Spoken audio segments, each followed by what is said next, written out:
this is nice because this will actually...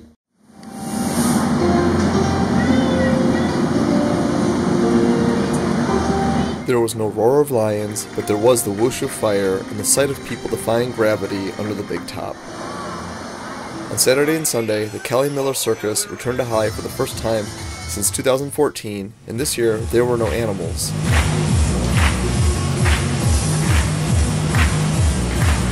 The owner said it was because the human acts were more compelling and not due to ideology or being politically correct.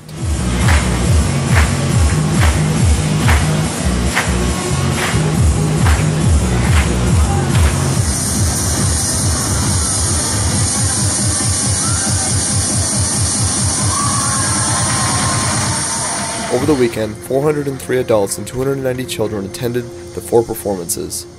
A portion of the ticket sales will benefit the Holidays fireworks display. This is Tim Jagielo with the Tri-County Times.